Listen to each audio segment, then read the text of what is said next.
Y'all, hey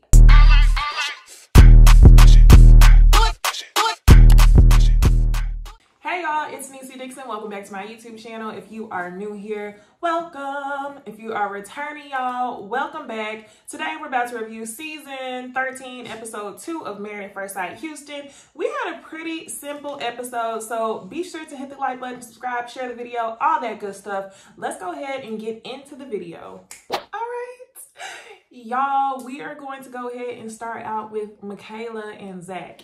I ain't gonna lie, y'all. I honestly did not have a favorite couple that I was just like drawn to from the first episode. But from this one, I'm feeling a little bit closer to Michaela and Zach. I will say that. But I just don't have nobody where I'm just like, oh my gosh, I love him so much.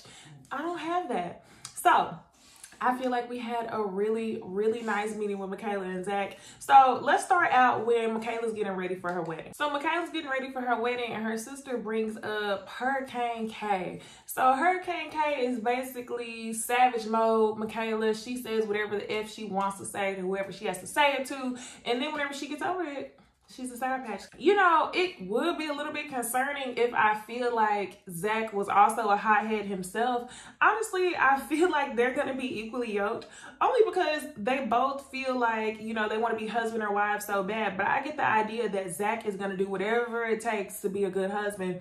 And whether that's allowing Michaela to have her temper tantrums or not, I think that they're gonna be just fine. So then let's move on to the next scene where, you know, they show her something old, something new, something new, something blue. Oh my gosh, I cannot, y'all. And they end up handing her like a little action figurine from her father who passed away, and it's blue. And she immediately starts crying. Her sister started crying. I start crying looking at the TV. It's too much, y'all. But their wedding was just like all the feelings in the world. Then we get Zach on the other side of things before the wedding, and Zach cannot stop crying. Now, y'all, I thought it was very, very sweet, but at the amount at which he was crying, I was like, damn, you don't even know her yet. But that just tells me that he thought that this was just like such a huge blessing for him to be a husband, that it was kind of cute. But at the same time, I also want to know why these people want to get married so bad, because it's not like Zach is 35, 38, and he just hadn't found somebody. Zach is only 27. So I just want to know more about why they chose this route, why you feel like you're meant to be a husband, and why you feel like you were meant to be a husband right now, because that could potentially tell us what's wrong with Zach. This whole time I'm watching, I'm like, okay, we know that Michaela has some flaws. I think we're going to be able to tell what her flaws are. But where does Zach fall short? That's something that I want to find out. I'm not saying I want them to argue, but I definitely would be interested to see what their anniversary would be. I definitely want to know. So let's go ahead and get into the wedding, y'all. It's time for the wedding. And when they walk down the aisle, both of their faces just light up. And I was like, oh my gosh, yes, come on, Black, come on. Yes. And she just says, you're gorgeous. She's talking to him, telling him exactly what she thinks in front of everybody, and she doesn't care. And he's just like, you're gorgeous too. And then she says to him, you nervous? He says, yeah, a little bit. She says, I got you. I was like, y'all need to stop. And the other thing that I thought was a little bit awkward is she said, oh my gosh, his name is Zach. Zachary or Zach? And he says Zachary. And she says, well, do you want a Zachary Jr.? Now, if I was Zach's mama, I would have been like, pipe down, girl, slow down, slow your roll. But that is her husband. And that's that same energy that I feel like Zach really likes. He said he loves how confident she is. Now, the other thing that I think was just like outstanding was Zach memorized his vows. He didn't have not a paper in front of him, not a phone in front of him. Everything was coming from the heart. And I was like, damn, I really want to know what's wrong with this man. That's honestly what I was thinking. So I still want to know, y'all. They end up kissing each other, and it was a long, good kiss too. And then whenever they do their one-on-one conversations, they seem to get along very, very, very well. So I really hope the best for Michaela and Zachary. And I told y'all that I was going to make my predictions based on this episode. Michaela and Zachary are going to make it. But not before she pushes him to the edge, because he's going to have so much patience for whenever they actually do go through it and they get into an argument, because she is going to tip him to the edge. That same level of passion or chemistry that they had when they first met, imagine that when they're mad at each other, y'all. So I think they're going to make it, but Michaela is definitely going to push this man to the edge. Next, we'll quickly get into Bal and Johnny. We saw Bal and Johnny in the first episode, and this is another couple where, y'all, I don't know. This is one where it's really, really hard for me to call if I think they're gonna make it or not. This is another one where I feel like they'll make it if Johnny withstands all that it takes to be with Bal. I think she's gonna have to take him to the edge and back for them to decide that they want to be together. Even throughout this episode, Bal's train of thinking was very analytical. She was like, he's fit, he works out, I think he likes me. She's like doing the math, 2 + 2 = this, we're gonna be successful, we're not gonna be successful. But I feel like before she actually knew who she was married, I was concerned that she was going to self-sabotage. Now that she knows who he is and I see the sense of relief in both Bal and Johnny, I think that they might make it. They might make it. This is one where I feel like I still have the right to change my answer throughout the season. So we're going to see about Bal and Johnny. Now, this episode, Bal and Johnny have their tea party. And this is a tradition for their culture. And it's funny because they both ended up planning it and didn't know that the other one was planning it. And, you know, Johnny speaks briefly about his father not being there. And he says, this is just something where I'm going to have to ask for forgiveness later. And that was pretty much it for Bal and Johnny. There's my prediction on that. Next, let's get into Rachel and Jose. Y'all, I don't like, you know, making speculations on people's sexuality, so I'm not gonna do that. But what I will talk about is mannerisms. I guess I'll talk about that. Jose is no longer with the guys from the bachelor party. I told y'all at the bachelor party, he came out real masculine. He even sat different. He was sitting in the chair talking like this, had his drink in his hand, was talking like, hey, what's up, da da da. But then when he was with his family, he was very much like, yeah, And then this episode, he was looking for a suit and he was very much talking like this. And I just feel like she's gonna have a perfect smile like me. And I was kind of just like, something about Jose gives best friend vibes. He's a perfectionist. He reminds me of like dudes who I went to college with who were all a part of like student council, student government. They did this, president of this club, of that club. And they were just like friends with everybody. They were the friend vibe. They were the gay best friend without the gay. Like, I'm not saying he's gay, but that's the vibe he gives.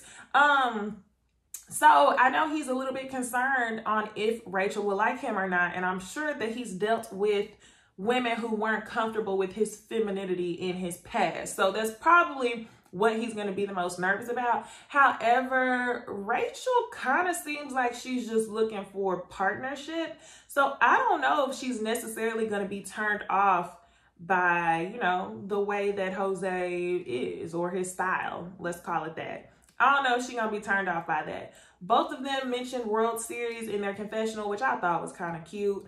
And, you know, like I said, he's afraid of her not liking him. Rachel really just wants somebody to do stuff with. She talked about going to a World Series game by herself, talking about going downtown by herself, and she just wants a partner.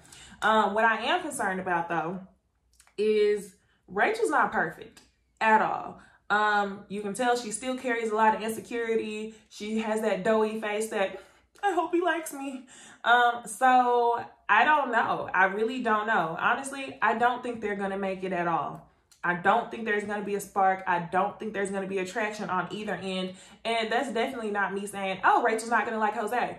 I think it's going to go both ways. I don't think either one of them are going to feel the other one like that. And it's really going to be like, why did y'all even put us together? I told y'all they always put together 1 to 2 wild card couples per season just for us to be like, what were y'all thinking? And then for the experts to go into the confessional and be like, it may work if, despite their differences. You know damn well these people ain't gonna work. Quit playing.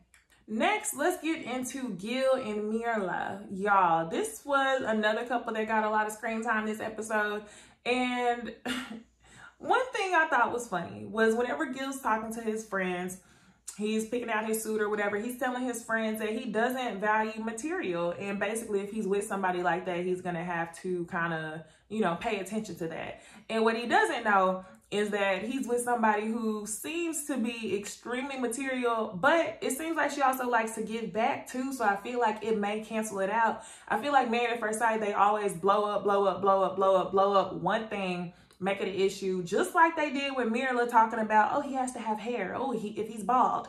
And then whenever they walk down the aisle, she's like, oh, he's handsome. So I don't know if it's Married at First Sight blowing it up. I don't know if it's Mirla blowing it up. But I don't think she is as material as they make it seem. She's very material, but let's just say it gets canceled out because she does charity work and she cares about her community. So I feel like as long as you're not, you know, self-centered and you're not giving back at all, it don't really matter. I feel like if you're giving back and you're doing your part and you're also taking care of yourself, I ain't mad at you, girl. Do what you got to do.